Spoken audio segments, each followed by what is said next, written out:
Beware of becoming Caesarified, dyed in purple. It does happen. Keep yourself simple, good, guileless, dignified, unpretentious, devoted to justice, pious, kind, affectionate to others, and resolute in carrying out your proper tasks. Strive to be and remain the kind of person philosophy would have you be. That is Marcus Aurelius from Book 6 of his Meditations. Welcome to Stories in Colour, a podcast from the National Gallery in London, searching for histories of how colour has changed the world. Today, we're asking just why we think of purple as a royal colour. And to find out, we will need to dive back into ancient times and travel to the Mediterranean to discover the secrets of some unlikely and somewhat unfortunate shellfish. I'm Beks Leary from the digital department here at the gallery, and I'm joined in the studio today by Victoria Finlay. Victoria has written 2 books about colour, Colour Travels Through the Paintbox and The Brilliant History of Colour in Art, which involve travelling to some of the more extraordinary places that ancient pigments and dyes came from, including Lebanon and Mexico, to find how Indigenous people for thousands of years have dyed their special cloths purple from particular kinds of sea snails. Her most recent book is about the hidden histories of fabric. Welcome to the podcast, Victoria. Hi, nice to be here. And we're going to dive into why exactly purple is a royal colour. But first, let's look at purple in and of itself. Is purple a colour? This is such a fun question because, one of the arguments some people have said, I'm not going to say I'm with them, but some people have said that purple isn't strictly a colour because to see it as a dye, it's kind of made up of elements of red and blue, which, if you remember the spectrum, Roy G. Biv, red, orange, yellow, green, blue, indigo, violet, are well away from each other on the spectrum. Thinking about the fact that purple is this mixture of the hottest and coldest colours from opposing sides of the spectrum. And the biggest wavelength and the smallest wavelength. Exactly. And the wavelength as it fades into, what we would see as nothing. But of course it is ultraviolet, which butterflies can see. Yes. So butterflies have got a great way of seeing. We can see from red to violet, but butterflies can see from yellow to ultraviolet, which we know from seeing patterns on flowers. Yes. It's beautiful, that, isn't it, thinking about that? Okay, so we've looked at sort of what purple is. Our brains kind of creating this equal mixture of blue and red light when it hits our eyes. But how have people made purple? Or are there any natural sources of purple dye or pigment that have been used in history? I'm going to answer this in a completely different way from the way I'd have answered this a year ago. Okay. Because last May, I was doing the pilgrimage route along the northern coastline of Spain, and there are some amazing Paleolithic caves there. So whenever there was a Paleolithic cave, I diverted and went to try and see at least the outside of it. And at the Tito Bustillo cave, which was discovered in 1968 by a group of young female and male mountaineers, I got a ticket at the last minute. Somebody had cancelled. And so I just walked in. And you walk down, it's really high. And you walk through these caverns that have got stalactites and stalagmites and echoes. And the smell is of old and ancient and, of course, earth and mountain. And you walk through, it's quite far, and it's lit very carefully. And suddenly you turn a corner and you find yourself in what's called the Cavern of the Horses. And there were horses, and they had been painted. There had been paintings in that cave 30,000 years ago. The horse that I'm going to tell you about was 14,000 years ago.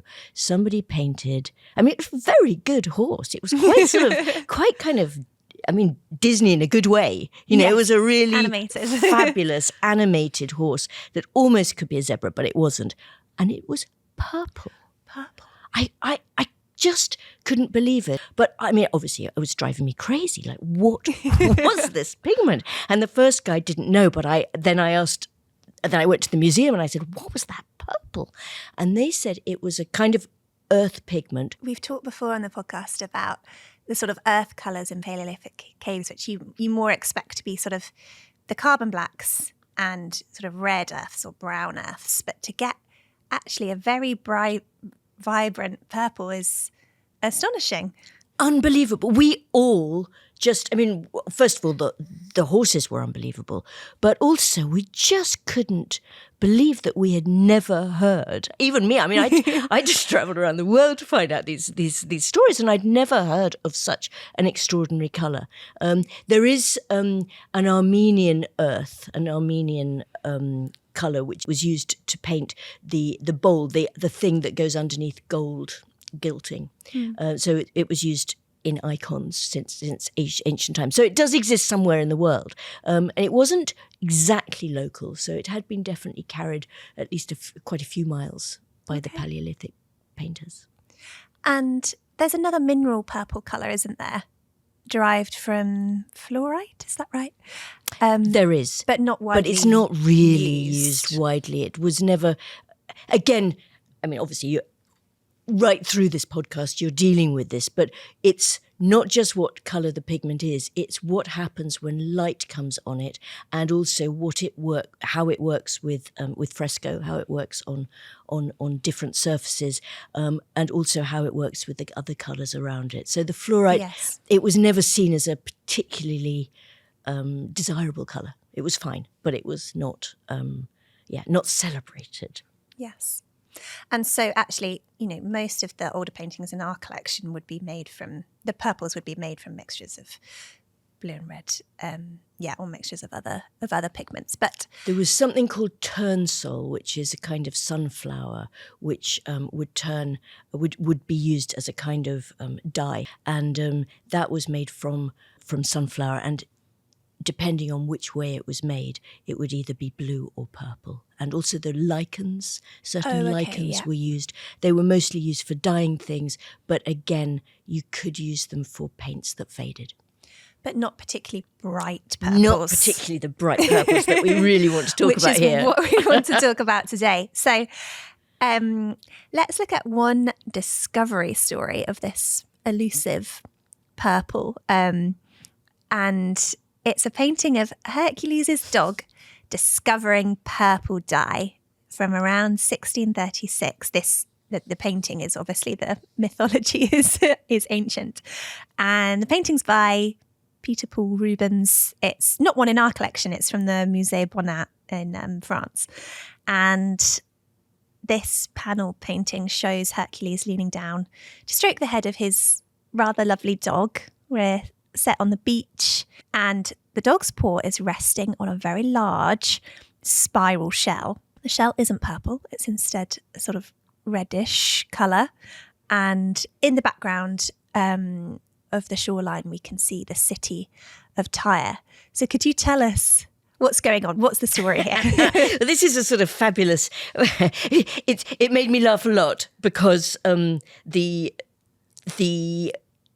painter decided not to show purple. He showed red, but it's an old story. It was retold in the sort of 2nd century by a myth teller called Pollux, and he told this story that obviously he'd heard from elsewhere, that this purple, which we're going to talk about in a minute, that this astonishing purple of the Romans was found by Hercules, because if you're going to have an astonishing colour, you might as well have it found by an astonishing character. Absolutely.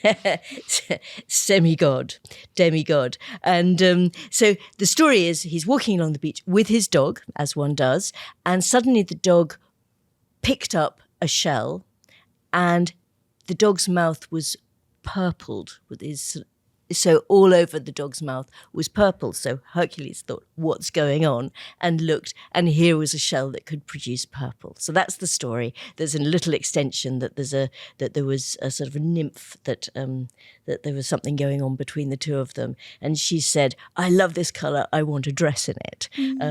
But fundamentally, they were looking for a creation story for a phenomenon that right along the beach and the coast of the former Phoenicians, who were great tradespeople, they traded in this purple, and the purple was expensive, it was beautiful, it was surprising, it was one of those colours that if you haven't quite seen, you maybe want to see. So we should get into what that purple is, but first there's a little fun fact, isn't there, in this painting about the shell that's depicted by Rubens. Yeah. So if you can see the shell on your screen, then it's a really curly shell. But the shell that makes the purple, which is called murex, from the name of the sea creature, is actually one of those spiky ones. So sort of don't think of a snail.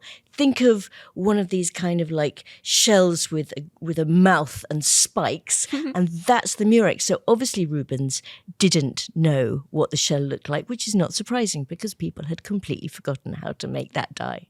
Amazing. So what is this purple? What's it called? What does it look like? Tell us about it.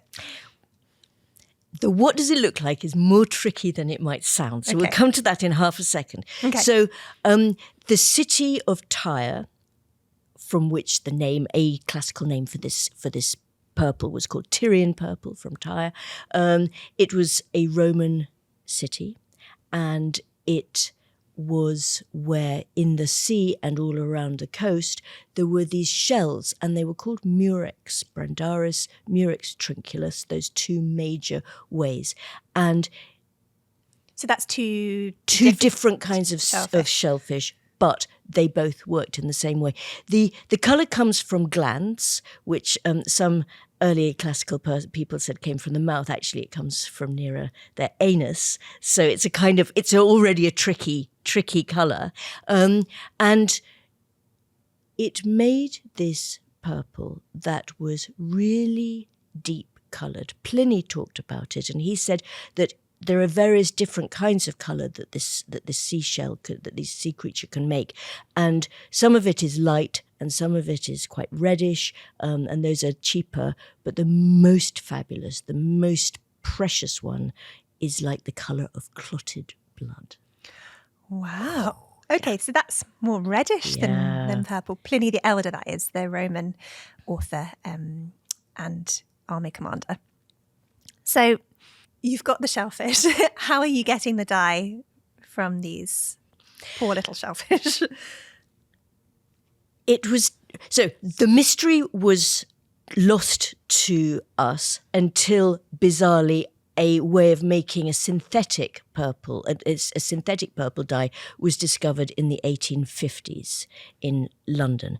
And at that point, the young discoverer, who was only 18, his name was William Perkin, he said he wanted to call it Tyrian purple. I mean, actually, it wasn't very good branding, so later he called it mauve because it was seen as a more feminine word. But he called it Tyrian purple because of this idea that Tyre had been the place. But by then, they'd forgotten how to do it. However, it was such a successful colour that Napoleon III sent an expedition to Tyre and tried to work out how it was made. And there were various discussions about how it was made, and we think we know how it was made. So I'm going to kind of switch through to what we think it was rather than the fact that there was anything actually written and preserved at the time.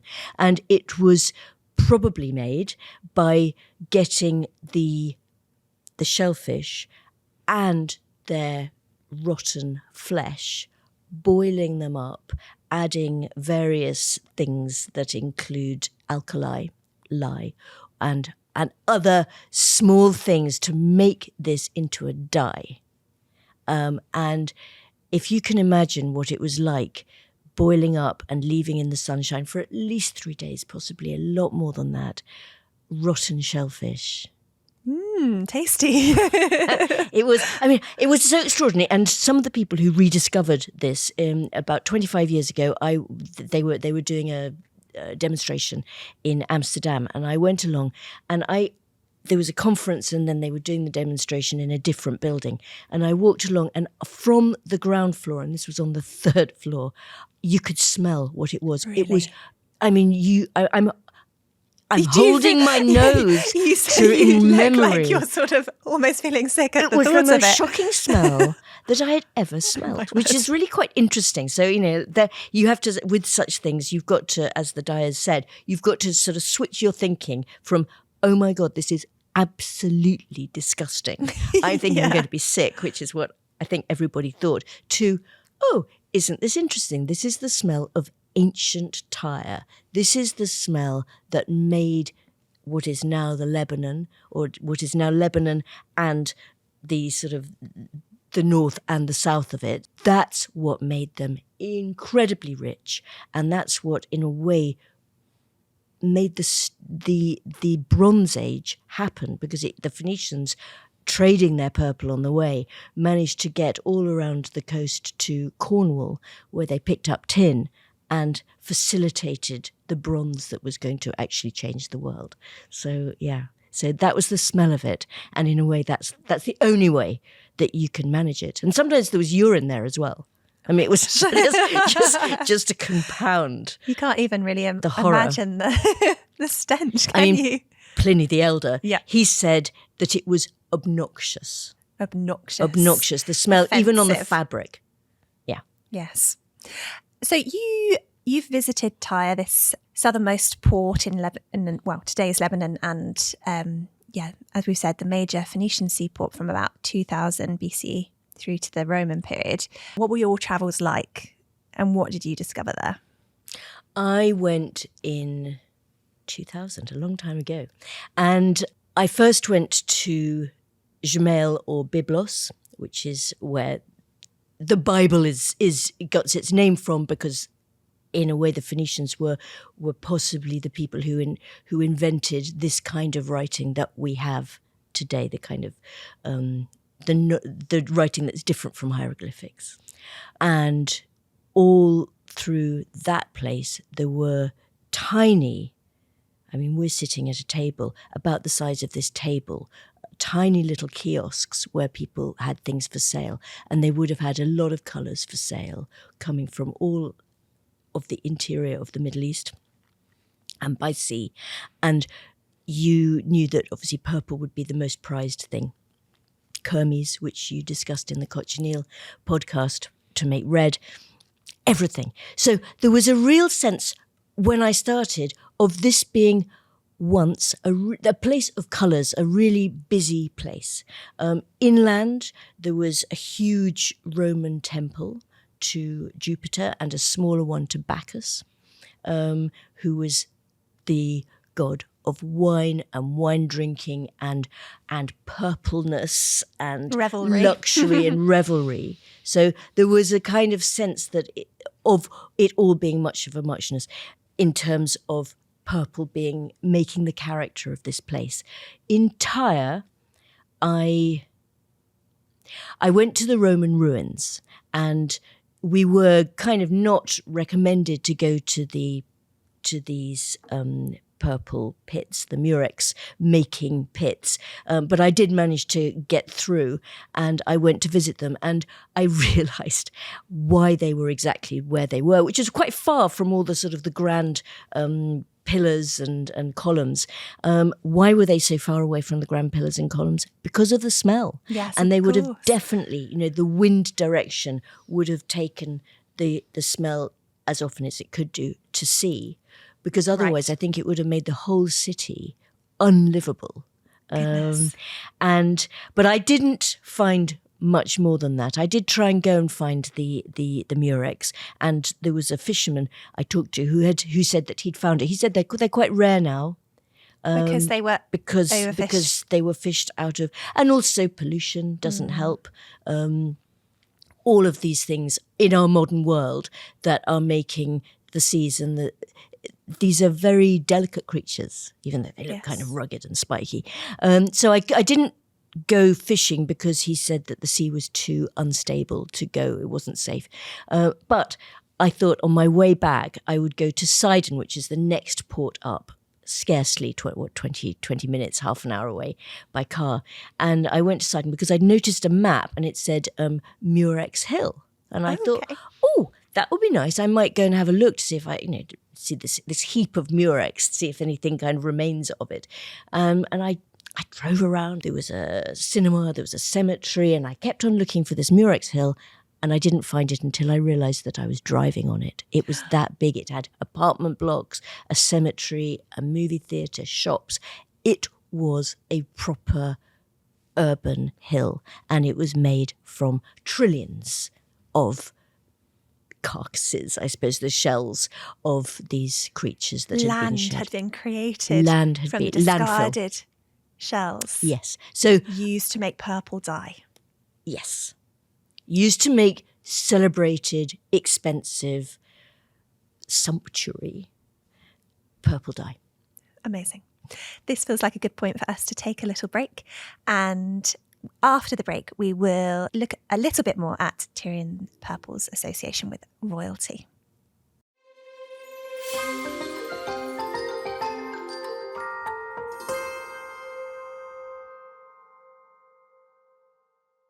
Welcome back from the break. So we've been introduced to this fantastic but smelly dye called Tyrian purple, and now we're going to look a little bit about how it became a fashion phenomenon and how it spread through Rome and Egypt and Persia and who was wearing it, really. So could you tell us a bit of this story about Caesar and Tyrian purple?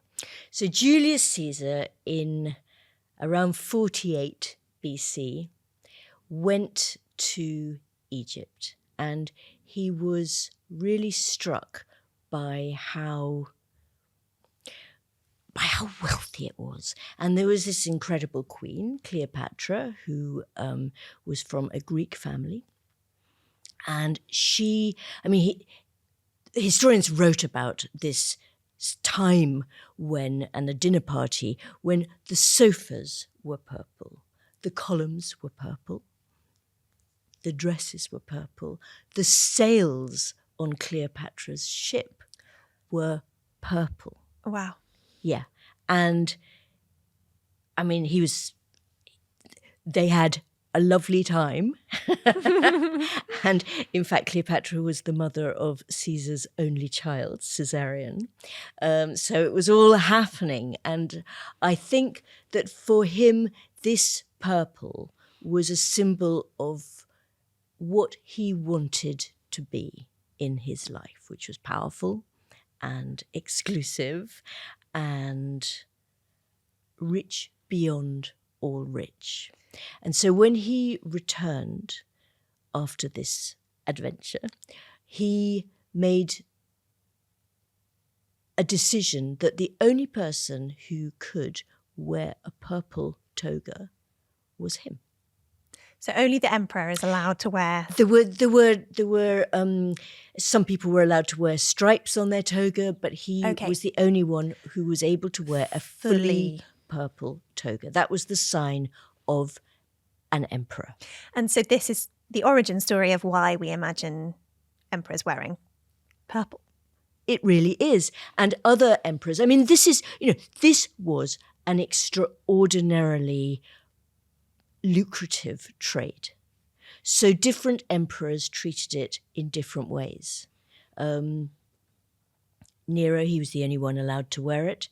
Other emperors said only women can wear it, and generals, and me. Okay. Other people said, I'm the only one who has a fully purple one, but anybody can have a purple stripe.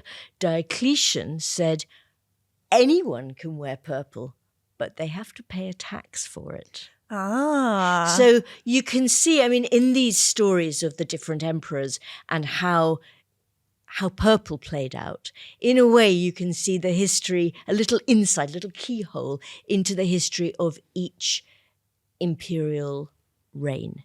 Because what were they more interested in? Were they running short of money, in which case purple, fantastic. Mm-hmm.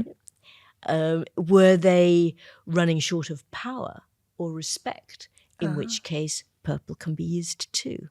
There is something about, there's one emperor, Aurelian, who said to his wife that he couldn't afford to get her a purple dress, right? So, you've got kind of all of these things happening as well. So, but it's true that sometimes what we want is what we can't have. And every marketing person knows that what you need to do is have an element of exclusivity as well as an element of availability. Yes. So it is the nature of human beings, and purple reflects that. And of course, what it meant was that as we went through to Christian Rome and Constantinople and the notion of what it was to be truthful and what it was to be pure and what it was to be in charge, there was a real sense that that is how people who were in powerful positions, either religiously or in terms of reigning monarch-like, they would be notified that this was the special person because they were wearing purple. I think we don't really have this sense today, do we? We have this sense perhaps generally of purple being a royal colour or a luxurious colour, but we wouldn't perhaps really look at somebody's clothes and think, oh, okay, this colour means that they are this kind of person. But I'm wearing a purple scarf, right? Which looks lovely. If we had been living 2,000 years ago, you'd been going, oh my goodness, Victoria is so rich and important. Yes, how on earth did she afford that purple scarf? How did she do that? How wonderful that she, or how jealous making or whatever. So I would be giving you a certain symbol. Yes. By wearing a purple scarf like this.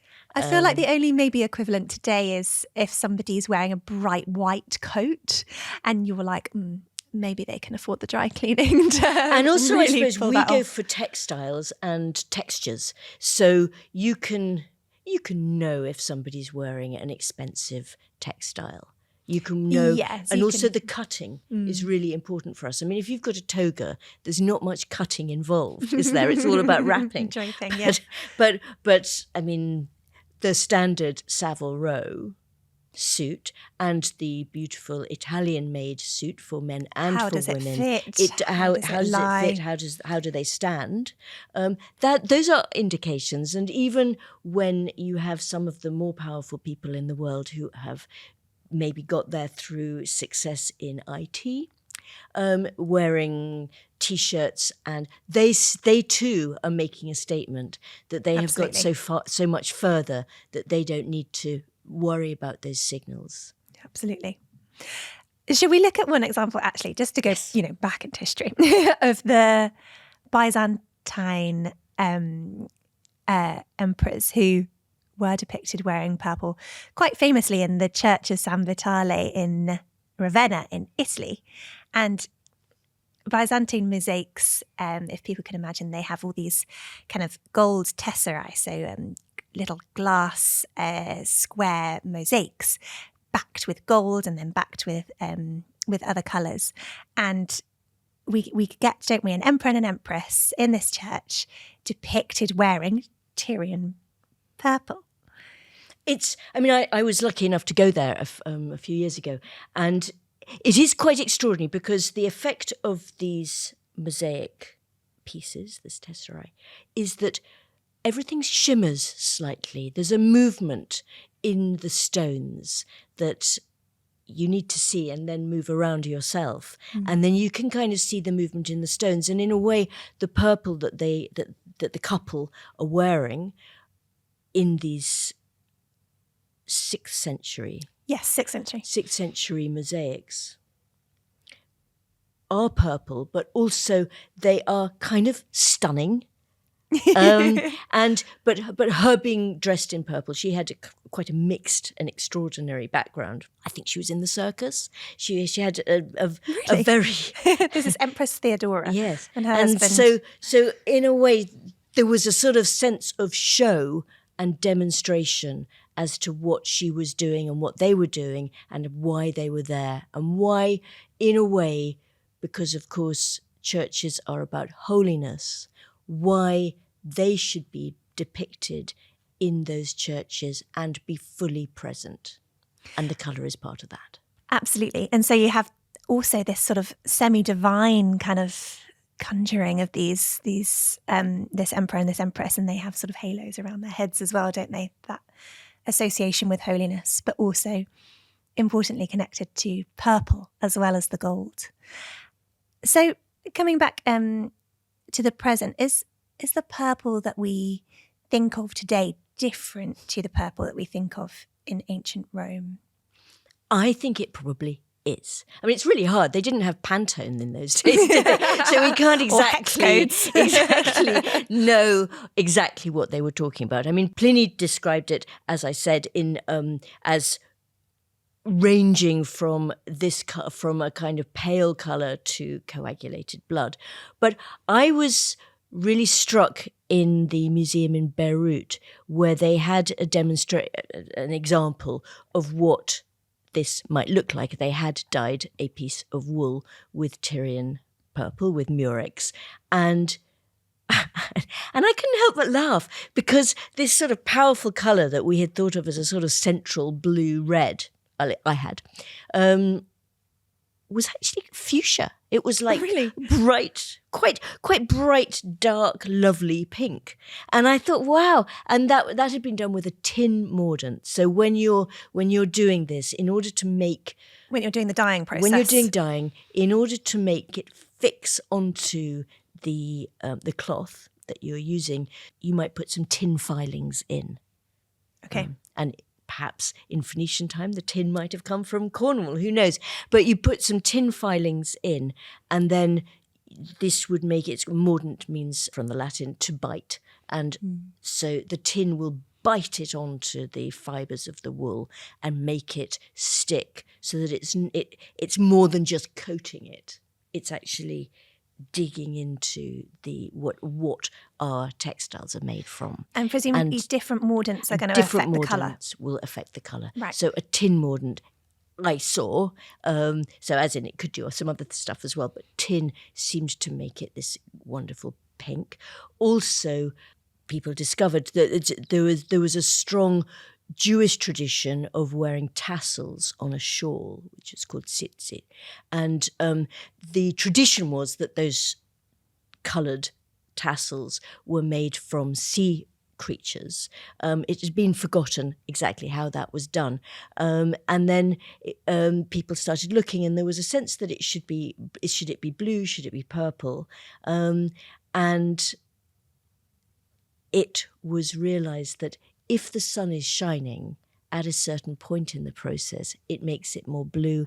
And if it's not shining at that certain point, it makes it more purple. So it's interesting how the effect of sunshine in the process changes what you're going to see in the end. Gosh, because yes, we think a lot about how pigments interact with light through time, but we think of that as over time. But that sounds like quite an instantaneous thing in the dyeing process. Amazing. So we've talked a little bit about purple as a sort of luxury status item. Were there criticisms around people wearing purple or the use of purple?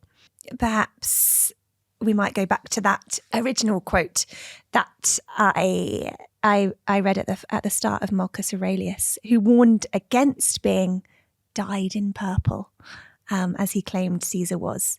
So perhaps there is a sense that sort of people were kind of... And of course, yes, because if you're going to be showy-offy, also known as dyed in purple, you're going to be kind of stuck in your ways. You're going to be fixed. You're going to be all about the show. And there has always been, I think whether we're using purple as a metaphor or not, right through human thought, there's been a kind of balance between people who feel that there's a sort of purity and simplicity, and people who think that there is an absolute joyful exuberance in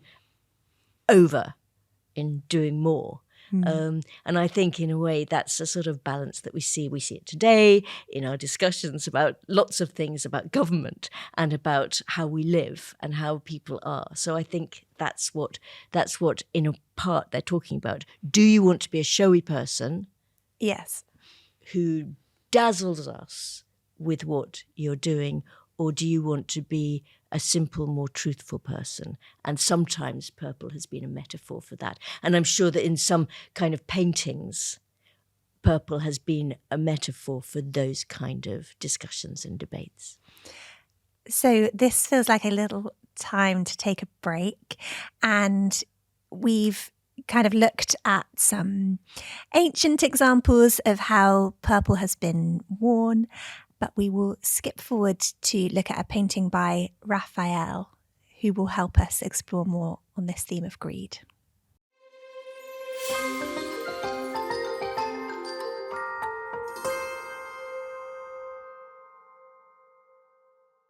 So welcome back from the break, Victoria, and we've dived all around the Mediterranean to discover these amazing snails that create this luxurious purple loved by emperors. And now we're going to have a little look at this painting by Raphael that helps us connect purple to themes of virtue and pleasure that he painted at the start of the 16th century. So it's called The Dream of a Knight. It's from the National Gallery's collection, from our collection. And you can see in it, there's a knight wearing his armour lying beneath a bay tree with his eyes shut. So his name is Scipio. And on his left, we have a soberly dressed woman offering the soldier a sword and a book. She is the personification of virtue. And then over on the right, we've got a woman who's got fairer hair and a dress that's sort of billowing down. She's offering the soldier a flower, and she is pleasure or pleasures. And all three of the figures in this painting, who are in the foreground of this kind of scene with blue skies and blue mountains and green foliage around them, all three are predominantly dressed in shades of blue, so it seems, with the women wearing red and Scipio green and grey armour in addition to the blue that they're all wearing. So could you tell us more about what the colours mean to us in this painting?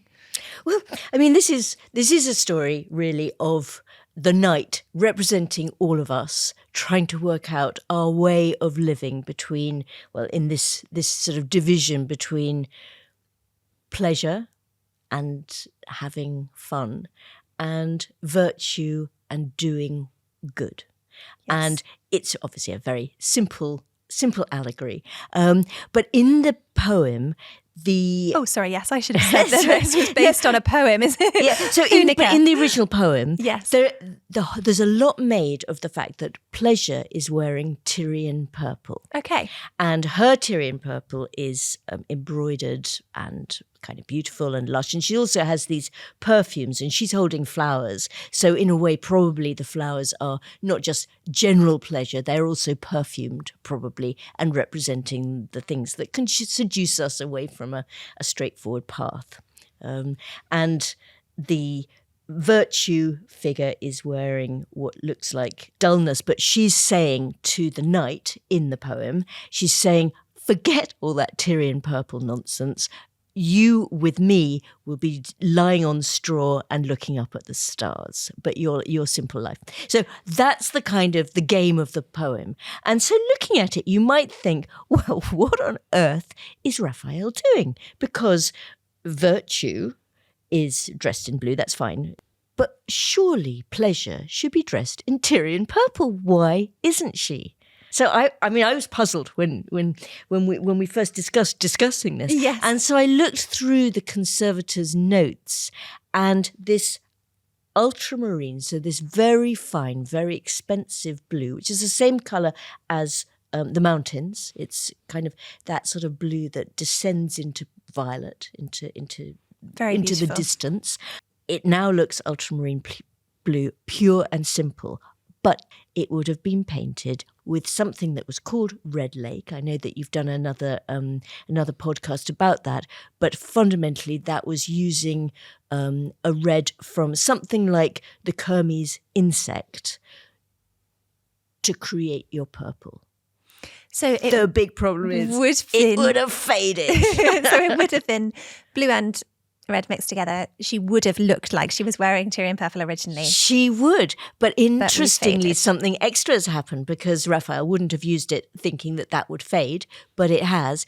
And in a way, maybe it's a kind of its own metaphor for how the pleasures, the pleasures of pleasure can fade, leaving maybe something more true in the background. So maybe he's created his own double metaphor by choosing that very fadey colour. So often purple, when it's used in paintings, is something is in the spirit of the moment. It is something kind of brilliant and shining and glowing. And then over time, it departs. So this gives us a representation of purple that's more about sort of greed or negative associations. Should we have a look at a portrait where purple actually has very positive, virtuous associations? So we've got a portrait supposedly of Batista Fier by Lorenzo Costa, painted at the end of the 15th century. And it's a classic portrait of shoulders and head. He's looking out at us with quite long brown hair. He's wearing a very deep aubergine coloured hat that's sort of almost blending into the very dark background. Actually sort of reddish hair, isn't it? And his head is tilted, his lips slightly parted. He's looking directly at us. But crucially, he's wearing a very plum purple tunic. So tell us a little bit about Batista, the man who's supposedly represented here, and what's going on with the colours. Well, Batista Fier was a man who was known. He was famous in 1490s Italy for a debate that he'd written. He had imagined it. The artist Mantegna was already dead by then, but he had imagined this debate about how do you depict justice in a painting, or indeed in a sculpture, but how do you depict something abstract like justice? I guess, these are always the questions of painters. How would you depict freedom in a painting? How would you depict loathing? How would you depict these things that painters want to show to make their paintings mean something, as we saw with the Raphael? He's depicting choice, perhaps, life choice. So that was what Batista Fier was famous for at the time. Justice at the time was in part depicted by the colours that judges and popes and rulers and people who were powerful wore. And what was that colour?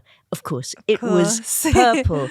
So making the choice as to what this sitter would be wearing, I'm sure that it would not have been a random choice that he painted him in purple. Sometimes when you're doing something, then you might choose. I mean, I chose this scarf obviously because we were going to be discussing purple. I chose it because it's fun to theme, but also because in a way it keeps focusing our minds back to what is happening. And I think that that's what Lorenzo Costa did with that painting. It wasn't just a portrait, it was a portrait of how do you depict justice. Amazing. And some other, I guess, positive associations that we can look at of purple come up in the Bible, both in the Old Testament and the New Testament. I think we'll start actually with the Old Testament in the book of Exodus, when God instructs Moses to have the Israelites bring him an offering, including cloth of purple, blue and scarlet, which were used in the curtains of the tabernacle and the garments of the priests. So the tabernacle being the tented palace for their God, Yahweh, where Yahweh dwells with his people. And you have these two veils in the tabernacle. The first at the entrance in these colours, blue, purple, scarlet, and then also very similarly separating the holy place from the most holy place.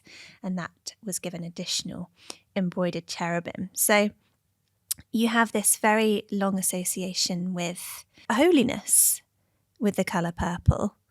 And that would have been Tyrian purple, would it?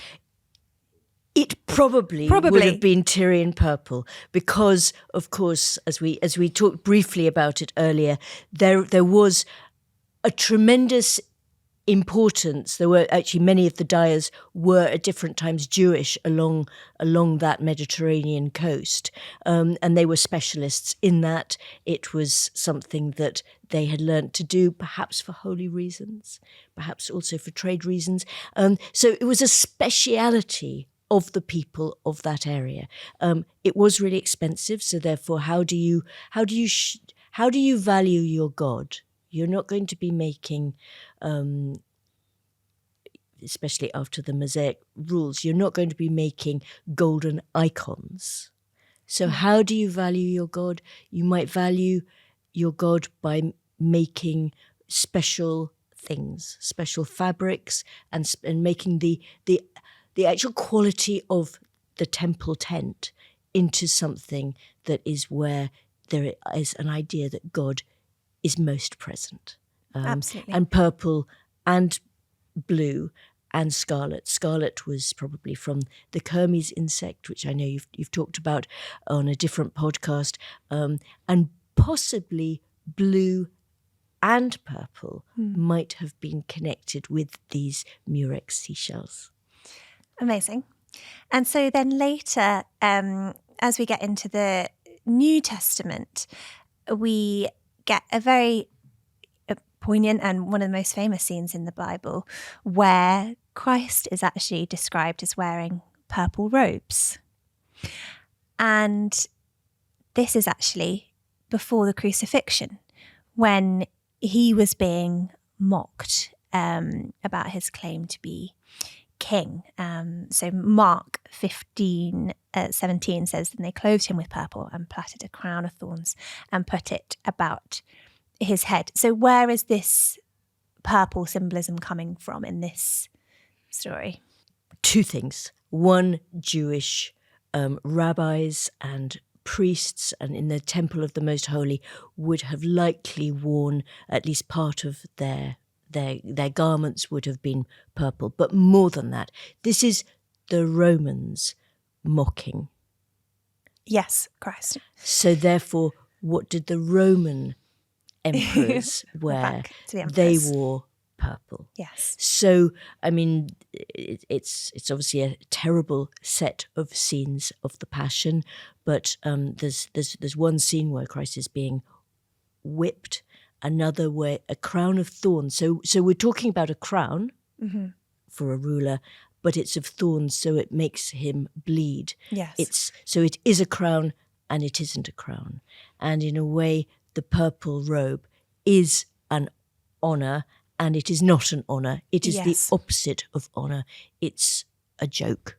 Yes. A terrible joke. And it's interesting seeing in this painting that's in your collection, the robes that he's wearing, there are two kind of things. One, it looks quite grey now, the purple, and you wonder whether the Master of Bruges did deliberately make a quite muted colour to reflect the seriousness of what was happening in this scene, that it wasn't about pomp, it was about the opposite. It was about a man not humbling others but being humbled himself and being humiliated. So you've got that purple colour. Also, you've got a chance, of course, like every red lake that is used in your collection, there is the danger that it is fading. So we don't know what the original colour would have looked like. So often that's the case. We have to imagine. So this painting is Christ presented to the people, and it shows the scene that we've just been talking about in Mark's Gospel, painted by the Master of Bruges, these passion scenes in around 1510. And yes, I think our technical notes for the painting would show that what was a very purple robe now appears quite blue due to the fading of the red lake pigment. But yes, perhaps as people explore our collection, come around the gallery, they might look out for the colour that people are wearing, see if they can spot any purple and think perhaps what are the associations of why that artist has chosen to depict that person in purple? Or is there anyone wearing blue that might originally have been wearing purple? And you can always ask us if. And the answer would not be if it's the well, Virgin Mary. Probably not. Probably not. That was almost definitely was blue originally. So we, I think, have very adequately explained why purple is so associated with royalty and luxury, but also holiness. And we have come to the end of our episode on Tyrian purple. But to finish, we will answer a question which came into our email from the audience, which is, how many of these shellfish for Tyrian purple would it take to dye a toga? Oh, that's such a good question. Right. Well, apparently, yes, I mean, prepare to be astonished. So each one of them is quite a sort of large size. These are not tiny little cockle shells or anything like that. Apparently, to dye the best toga with the best dark colour, 250,000. So that's 250,000 little creatures that were sacrificed. And apparently for a stripe, I mean, I don't know how big that stripe is, but bear with me, 10,000 to 12,000 was needed in Roman times. So that, you can see why it was expensive, but you can also see why whole cities thrived and then fell when it wasn't being used anymore or when there was a shortage. My goodness. All those poor shellfish. Can't even imagine. So that does bring us to the end of today's episode of Stories in Colour. And if you at home want to explore more about the science of colour and how art materials are made, you can head over to the National Gallery's YouTube channel.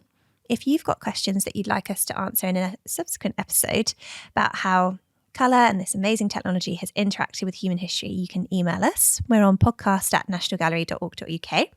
Or you can send in questions via social media. Just mention the podcast and we'll try our best to answer some of those for you. Thank you so much for joining us today. And with huge thanks to our guest, Victoria Finlay. I've been your host, Beks Leary. Our producer was Harry Rosehill. Our researcher was Hannah Rogers. Our technicians were Ian Warren and Tom Gulliver. Our video editor was Jean Kenyon, with thanks to the scientific team at the National Gallery. Thank you ever so much for listening. We hope to see you very soon.